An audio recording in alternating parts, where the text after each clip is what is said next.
बे बुहुमाव इसोरा गासैबो सुबुं माहारिखौ एखेयै सोरजियाखै। सोरजिदों सोरखौबा खाना, लेंग्रा बबा, दोहोनि गोरिब। नाथाय अब्लाबो थांनानै थानो गोनां जायो सुबुं माहारिया दुखु खस्थयै। बेबायदिनो चिरां जिल्लानि सिङाव थानाय खुंग्रिं दै गोदै गामिनि कामेस्वर मुसाहारिया जोनोमनिफ्राय आगसि आथिं गैयै जोनोम जानानै दुखु खस्थयै गावनि गोरिब नखरखौ गारला रायदों आरो औवानि बायदि रोखोमनि सियार टेबोल बानायनानै सोलिनांगासिनो दं। बिथाङा फोरमायनाय बायदिब्ला दानसेयाव गोबां सियार बानायना फानब्लाबो बेनि आयखौ दानसेयाव 2-3 रोजाल' मोननो हायो। बेनिखायनो गासै सा 10 नखरनि सोद्रोमाफोरखौ लानानै थांनानै थानायाव जोबोद खस्थ' मोननाङो। बिनिखायनो गावखौ नायसननो बिथाङा सरकारखौ गंग्लायनायजों खावलायहरदों।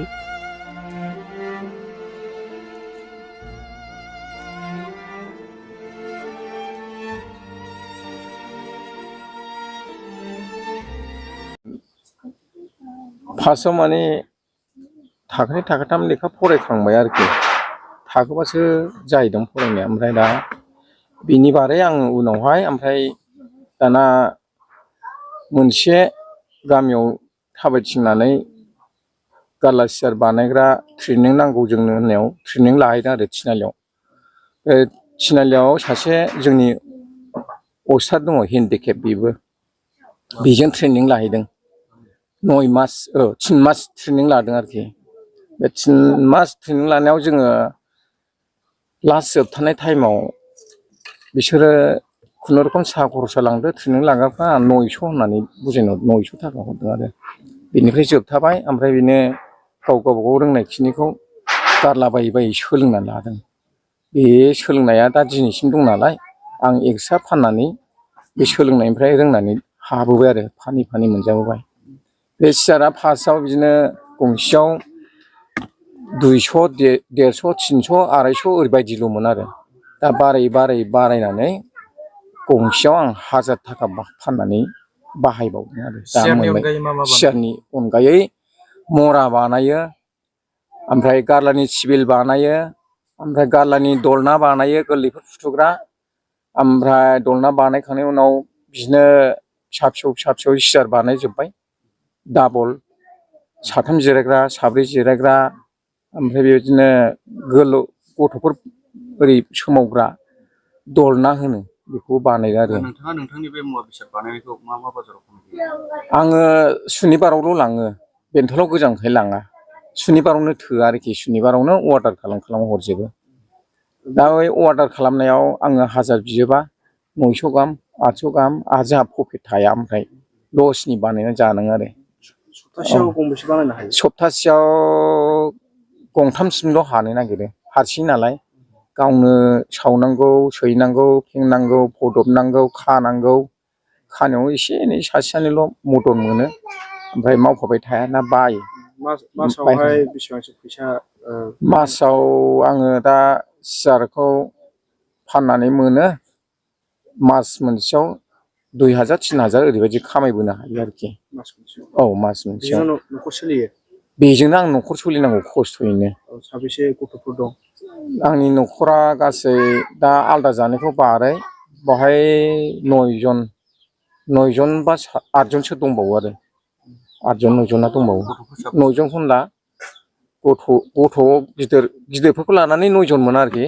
9 जन खावनियामोन। दा गिदिरफोरखौ बारै उन्दैफ्रा 8 जनसो दङ। बे 2000-3000 खामायनायजोंनो बेजों सोलिनांगौ जायो? बेजोंनो सोलिनांगौ, थोजोबा दा। केरासिनफ्राबो दामनि जाहैबाय, बायनोबो हाया। फरायनायफ्रा 3 दङ, माबा 2। सासेया गोरलैद्राय फराया, थाङा। ओमफ्राय 2 दा फरायथाबनानै दङ। मा क्लासाव फरायो? बे क्लासआ 6-7नि खाथियाव सासे थाहैबाय। ओमफ्राय दा थाखो 4, थाखो 5याव सासे दङ, हिनजावसा बियो। न'खरफ्राव सोलिनायाव, जानायाव लोंनायाव माबाफोर खस्थ'फोर जायो नामा?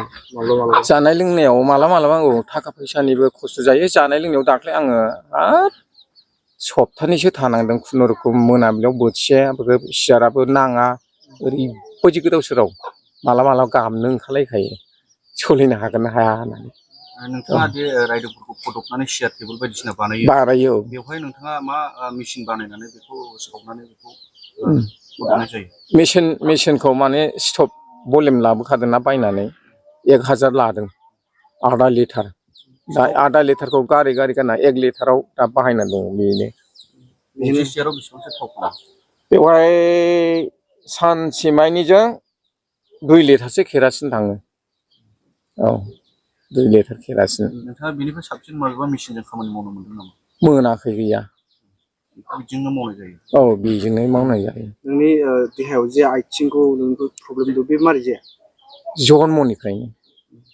जन्मनिफ्रायनो एखेबारे थाबायनोबो हाखाया नामा जन्मनिफ्राय हायामोन जन्मनायाव हान्थु खरायसोमोन लेखा फरायनायावबो हान्थु खरायनासो थाङोमोन हाब्रु दैब्रु ओमफ्राय फेनफ्रानो गस्लाफ्रानो हाब्रु नांलांजोबोमोन ओमफ्राय बेबादिनो जेलानाखि थानाय जायगा स्कुलनिफ्राय गयो होमबा बे माबा साफा खालामग्रा दैखरनि दैखौ आथिं आखाइ सुनानैसो हाबनो हायोमोन आं नोंथांनि बेबायदि बाख्नायजाथाव खामानिखौ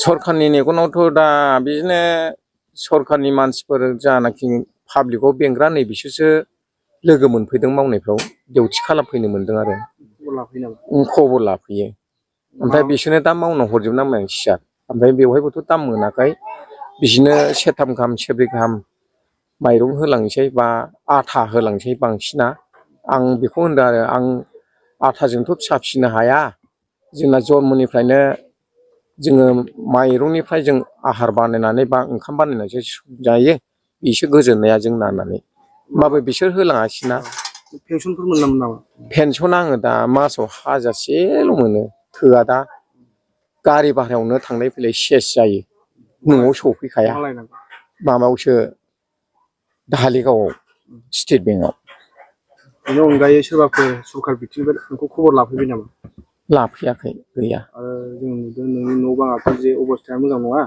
अबस्थाया मोजां न' मोनदों न' मोनाखै न' मोनाखै गैया बे जा नुदों बेनो आङो माला बिदिनो सियार बानायनायाव मानसि एसे सियान सेंग्राफोर फैयोना लोगोफोर फैयो लाजिनाङोसो आं लाजिथाव मोनो बोरै हाबफैबावनाय आंनि न'आवलाय अबस्थायानो गैथारा न' बांफ्रानो मोजां नङा होननानै साननाय फैयो आरोखि आं माने बे साननायावबो आंनि सिन्थाजोंनो साननाय जाहैबाय सानबालाय माथो जानो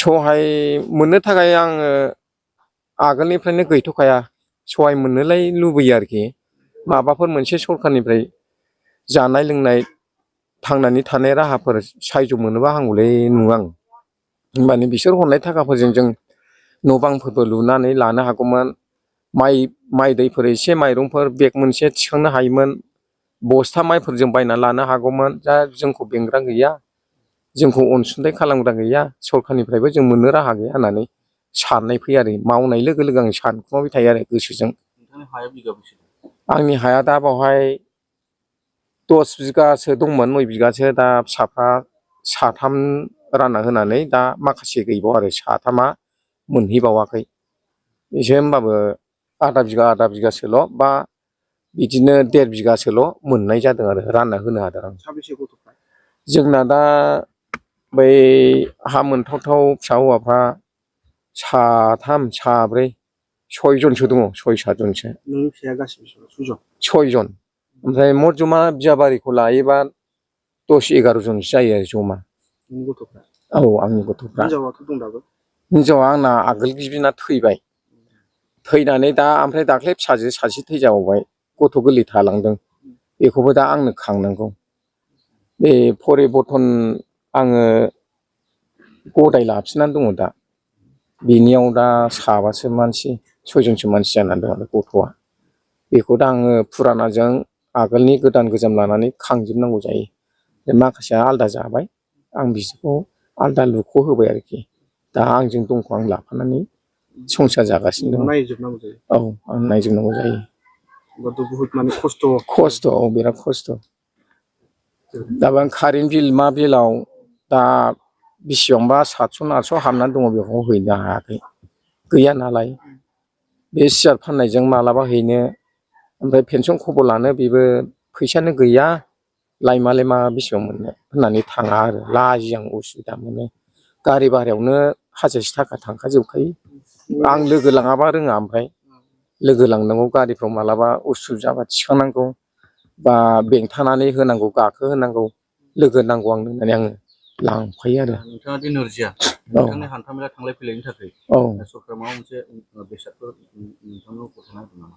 गैया होआखै ओरैनो मानसियैनो दं आं दा जोङो नुनो मोनदों बेहाय साइकेल बे साइकेला बेल' मोनदों आं दा बेसेबां बे मालाबा एनजयनिफ्राय फैयो मालाबा अंगनाबादिफोर रानना होफैयो खिथानानै अननानै होफैयो आरो दाख्लै बे अंगनाबादिनिफ्राय 3 मास 4 मास जाबाय आरो दाख्लै गंसे बेखौ मोनदों औ बावबो ओरै बे साइकेल जमा खालामग्राफ्रानो सोरनावबा 500 सोरनावबा मा आं 500 ना 600 होबोबावनांदों होमबासो आं बे साइकेलखौ बख'नो हादों बेबायदि लादों आरो अफिसाव मानो हिन्दीखौलाय लाबावखोब्रा जों माखौ मोनना हरनांगौ होननानै बेवहायबो सिन्था जानानैसो लाबोदों साइकेलखौ लांना लाङा एफा खस्थ' गारियाव थिखांनायाव गारियावनो भारा लाबावबाय 700 800 गाहाम लायो दा बिसोरो गारि भाराखौ बे गंसेल' साइकेलखौ आं बिदि 700 800 होनानै लाबोनांगौ बेबायदि जादों आरो